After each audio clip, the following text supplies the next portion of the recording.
Bonsoir à toutes et à tous. Dans l'actualité, le point sur la situation sanitaire en Vendée. L'amélioration constatée ces dernières semaines se poursuit. Selon l'Agence régionale de santé, le taux d'incidence est ainsi passé d'environ 50 cas positifs pour 100 000 habitants à 36 depuis vendredi. Au regard de ce contexte, le gouvernement semble réfléchir à un allègement local du pass sanitaire. Le sujet devrait être abordé en conseil de défense ce mercredi. Et puis à noter également qu'un projet de loi visant à prolonger ce pass sanitaire au-delà du 15 novembre devrait bientôt être présenté. Dans le reste de l'actualité, que va devenir le site de la Normandelière à Bretignolles-sur-Mer ? 2 mois après l'abandon du projet de port de Plaisance, la municipalité vient de présenter les grandes lignes de son projet de réhabilitation de la zone. Des échanges avec la population devraient être organisés dans les prochaines semaines. Les précisions de Pierre Dalicieux. Après 20 ans de débats houleux, une page se tourne ici sur le site de la Normandelière à Bretignolles-sur-Mer. Le projet de port définitivement abandonné, il faut désormais s'atteler à remettre en état ce site très fréquenté surtout l'été. Pas de projet précis pour le moment, mais la mairie planche pour la remise en eau d'un bassin déjà présent avant 2014. Un bassin de baignade dimensionné avec la possibilité d'y faire de la voile en apprentissage, c'est indispensable. Y mettre donc tous nos acteurs du site associatif qui eux pratiquent la mer au quotidien. Encore une fois, d'y mettre la possibilité pour les gens qui font du bateau de se mettre à l'eau et donc d'y pratiquer la plaisance. Sans doute, on peut imaginer aussi des lieux de vie avec de la restauration en complément. On peut imaginer des espaces, pourquoi pas, sportifs. L'équipe en place souhaite une concertation avec la population pour l'aménagement de ce site qui a fait couler beaucoup d'encre. Une pétition a d'ailleurs déjà recueilli plus de 4000 signatures pour remettre un plan d'eau. Le collectif à l'origine de cette pétition souhaite être concerté pour l'élaboration du projet. Il nous a déclaré qu'il était favorable aussi à l'existence, à la recréation, si on peut dire, d'un plan d'eau dans ce site de la Normandelière. Sans nous préciser la forme pour l'instant, ni le lieu précis. Aujourd'hui, on ne connaît pas le projet précis que la municipalité veut mener. On ne doute pas, mais je dis on reste attentif. Voilà, c'est pas de la méfiance, et on reste attentif et on souhaite être associé à l'élaboration de ce projet. Plus question de port ici sur ce site où les braises sont encore chaudes. Pas question de raviver la flamme pour le maire en colère depuis l'abandon du projet de port en juillet dernier, mais qui souhaite aujourd'hui de l'apaisement. Au chapitre environnement ce samedi, plus de 180 pays participaient au World Cleanup Day, ou en français Journée mondiale pour nettoyer la nature. En Vendée, des dizaines d'actions étaient organisées, et notamment sur les plages du département. À Talmont-Saint-Hilaire, une vingtaine de bénévoles se sont réunis sur la plage du Veillon, et malgré une certaine récurrence de ces opérations de nettoyage sur ce site, les déchets continuent de s'amasser. Reportage. Voilà. Donc là, voilà le genre de déchets qu'on peut trouver sur la plage. Donc là, une canette. Nettoyer la plage le temps d'une matinée, c'est l'objectif de cette vingtaine de bénévoles du World Cleanup Day. Une opération organisée ici par cette femme, une habituée de ce lieu. Et mauvaise surprise, il y a du travail sur cette plage pourtant nettoyée récemment. Je suis malheureusement pas vraiment agréablement surprise parce que c'est vrai que je pensais qu'en étant nettoyée aussi régulièrement, sachant qu'il y a même eu une opération le week-end dernier, de ce nettoyage de ce site, on voit qu'en fait on retrouve déjà pas mal de choses en 10 minutes. Je ne sais pas combien ça pèse, mais ça pèse bien déjà au moins 5 kilos, avec tout type de déchets, canettes de bière, papier, même des choses plastiques.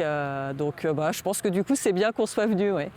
Des déchets très variés, canettes de bière, de soda, bouteilles de lait jusqu'au plus surprenant comme ce billet de 10 €.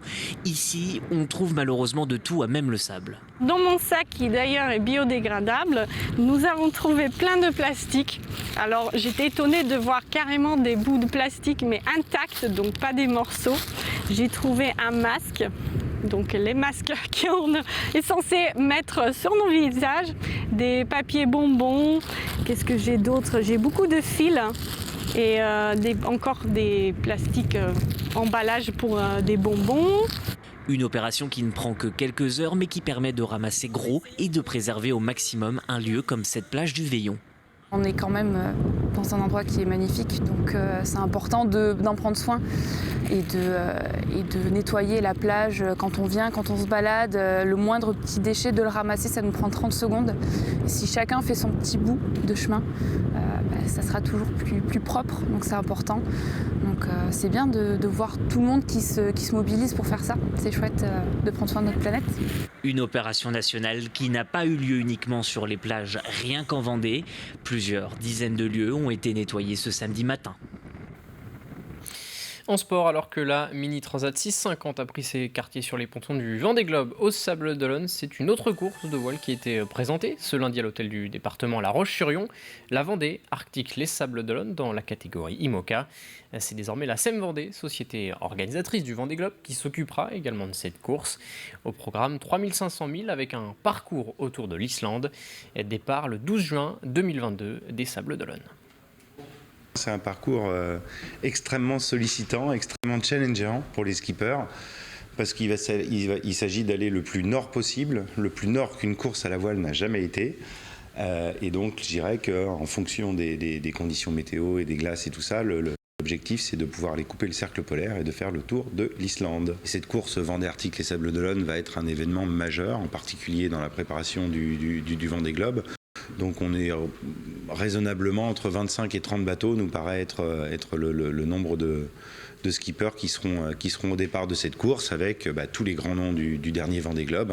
Nous allons profiter de ce Vendée Arctique Les Sables d'Olonne pour inviter en même temps, quelques jours avant le départ, tous les skippers qui ont participé au Vendée Globe 2024 pour que nous puissions enfin faire la grande fête que nous attendions aux Sables d'Olonne avec tous les Vendéens et bien au-delà, tous ceux qui voudront, pour qu'on félicite, remercie, applaudisse ces skippers extraordinaires de l'édition 2020-2021. Et rendez-vous donc le 10 juin 2022 pour cette parade des skippers. Et puis toujours à propos de sport, revenons sur la 28e édition du semi-marathon des Olonnes. Reporté à 3 reprises ces derniers mois en raison de la crise sanitaire, l'événement a pu se dérouler ce dimanche. Vous avez d'ailleurs pu le suivre en direct sur TV Vendée. Près de 2500 athlètes se sont ainsi élancés pour parcourir les 21 km 100 de l'épreuve. Et chez les hommes, c'est Johan Durand du club de Bergerac qui s'est imposé.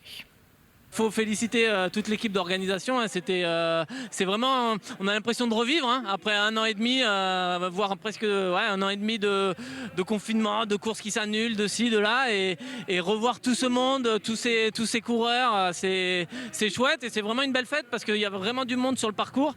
Et la météo, on est gâtés, il y a du soleil, il y avait un peu de vent pour le chrono, mais l'important c'est que ça soit une belle fête, c'est une réussite et c'est un beau championnat de France, clairement.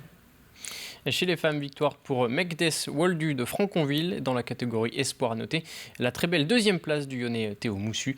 Et n'oubliez pas juste après ce journal votre rendez-vous sport du lundi avec 85 chronos présenté par Aurélien Huard. Ouvrons à présent une page consacrée au patrimoine avec un mot tout d'abord de cette distinction reçue par Jean-Pierre Bertrand, fondateur de l'OPCI Ethnodoc, l'Office pour le patrimoine immatériel. Il vient donc d'être fait chevalier des arts et des lettres pour son implication depuis 40 ans dans la collecte et la valorisation des traditions populaires. Seulement 2 autres personnes ont été décorées de cette récompense.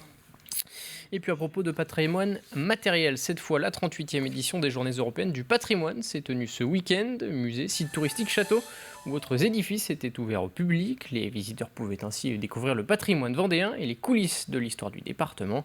Exemple dans la commune du Giroir avec le château de Gaillard où Grégoire de Châtillon s'est rendu reportage. Le monument mérite plus qu'une photo, c'est une véritable curiosité. Édifié sur un rocher dans le cœur historique de la commune, le château Gaillard, c'est sûr, ne laisse pas indifférents les visiteurs. On a compris que c'était inspiré d'un style oriental et des croisades, et que c'était un ancien presbytère du Côte-d'Onc. Et oui, ça dénote. En effet, son architecture, avec ses tours crénelées à chaque angle, sont inspirées des châteaux construits en Terre Sainte, une originalité que l'on doit à l'abbé Rouillon qui, de retour d'un voyage dans cette région, avait au début des années 1900 transformé son presbytère en une imitation de petite forteresse.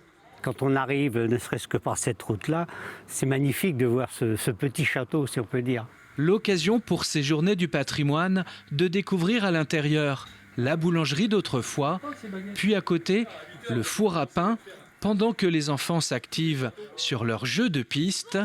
Le Giroir, c'est aussi les trésors liturgiques de son église Saint-Généreux, sans oublier naturellement son patrimoine paysager et vallonné, avec ici un circuit proposé sur le thème de la haie bocagère, avec quelques découvertes chemin faisant. La curiosité de venir voir une toute petite commune qui finalement a des choses intéressantes à dire aussi. C'est un circuit vraiment fantastique autour du bourg, très court. Et on y retrouve ce que nos grands-parents faisaient, arrière-grands-parents, avec des panneaux très explicatifs sur à quoi servait une haie bocagère. La commune du Giroir, réputée pour ses chemins de randonnée, a su à nouveau se donner les moyens de faire découvrir à ses visiteurs les richesses de son patrimoine. Du patrimoine toujours pour finir et du côté de Mouilleron-le-Captif, à quelques mètres du vent d'espace, le château de Beaupuy a lui aussi ouvert ses portes aux visiteurs ce week-end. C'est d'ailleurs la première fois que le public pouvait avoir accès à l'intérieur du bâtiment. Il est en effet fermé le reste de l'année. Construit au 19e siècle, l'édifice a été racheté par la municipalité au début des années 2000. C'est la fin de cette édition. Merci à tous de l'avoir suivi. Prochain point sur l'actualité demain de 7h à 9h dans la matinale. Très bonne soirée sur TV Vendée.